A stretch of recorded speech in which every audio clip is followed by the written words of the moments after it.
The University College of the University of Maine system, together with the Maine Department of Labor, Bureau of Labor Standards, has formed a partnership to make public information more accessible to Maine's employers.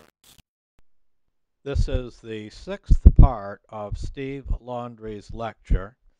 The entire sixth part is given to a single slide concerning medical treatment.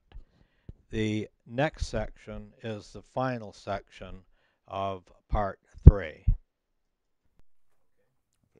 So far, we have gone over cases that have resulted in 1 or more days away from work and or 1 or more days of job transfer or restriction.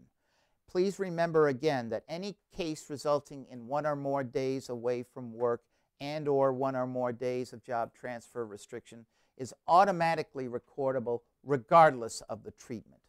The next section, we're going to go over what types of cases could be recordable if they had no days away and or days of job transfer restriction. Before I get started on this issue of these types of cases, please note what OSHA defines as medical treatment. Medical treatment is the management and care of a patient to combat disease or disorder. It does not include visits to a provider solely for observation or counseling, which means going to a doctor, how are you doing type of situation. That is not considered to be treatment. Diagnostic procedures are not considered to be medical treatment.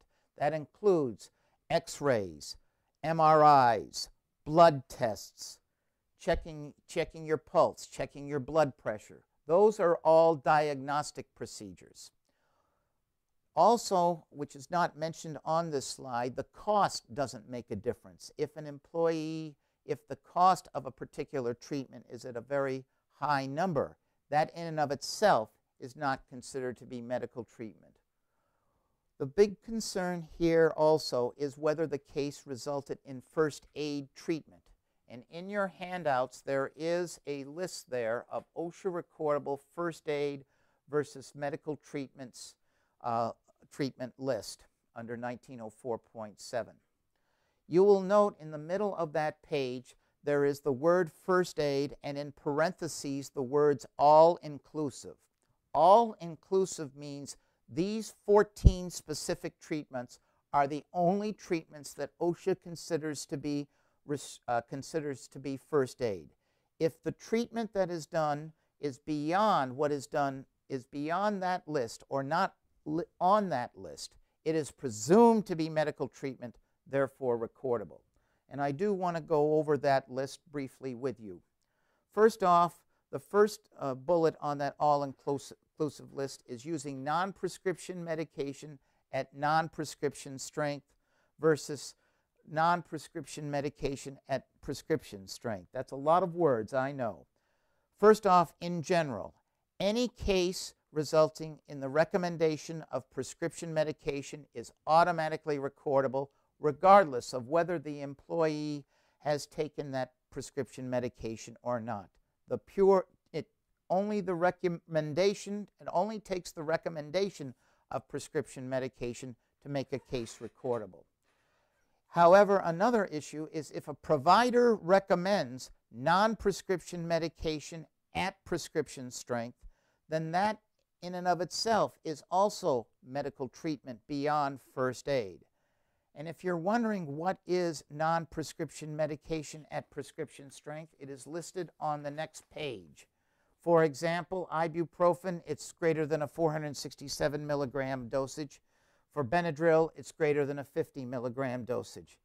The list of what is non-prescription strength, what is non-prescription medication at prescription strength is under question 7-8 under frequently asked questions in the record-keeping standard. Please be aware that for a non-prescription medication at prescription strength to be recordable, the provider has to recommend it. If the employee on their own decides to take high dosages of Benadryl or ibuprofen or what have you, in and of itself, that is not medical treatment, therefore not recordable. And as I said, any recommendation of non-prescription medication at non-prescription strength is not considered to be recordable. Also, administering tetanus shots or diphtheria shots, that's first aid, therefore not recordable. Cleaning, flushing, or soaking wounds on the surface of the skin is not recordable. Using wound coverings such as bandages, band-aids, gauze pads, butterfly bandages, steri strips, any type of treatment for a laceration or a wound that's a wound covering type of treatment is not considered to be medical treatment, even if that treatment occurs at an emergency room or at a doctor's office. However, if the treatment is some sort of wound closing type of treatment, such as sutures, staples, or surgical glue, that is a wound covering type of, a wound closing type of treatment, which can only be done by a qualified medical provider. Therefore, it is considered medical treatment and must be recorded. Using hot or cold therapy is first aid.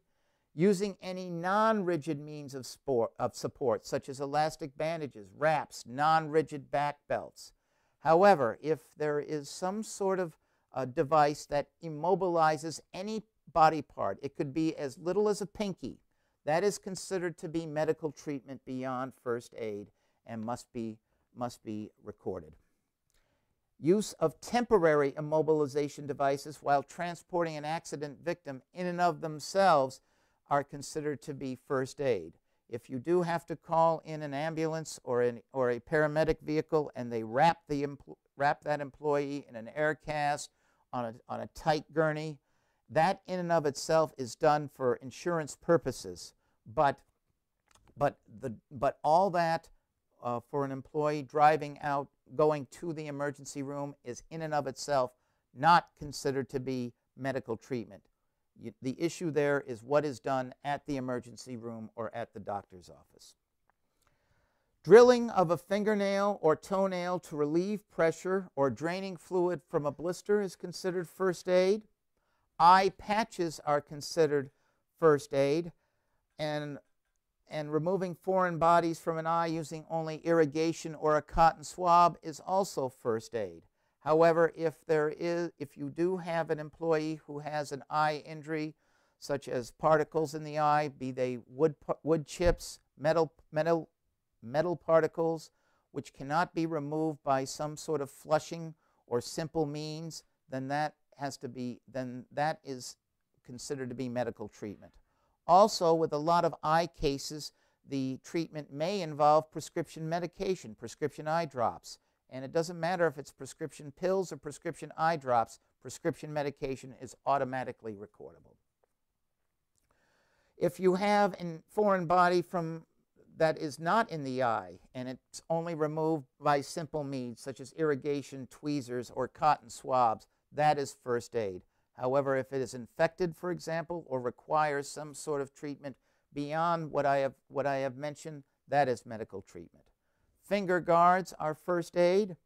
Non-therapeutic massages are considered to be first aid, but very important, ladies and gentlemen, physical therapy or chiropractic treatment are considered medical treatment for record-keeping purposes. If an employee goes for even it just takes one session of physical therapy and or one session of chiropractic treatment, and it must be recorded. Drinking fluids for relief or heat disorders is considered to be first aid. However, if it's an IV type of treatment, it is considered to be medical treatment. Ladies and gentlemen, I ask all of you to do me a favor. You all have a copy of this first aid versus medical treatment list. Please keep a copy readily available. The most common if it's not the most common, it's one of the two most common situations where we see over-recording on OSHA record keeping is over-recording on column J, these other recordables.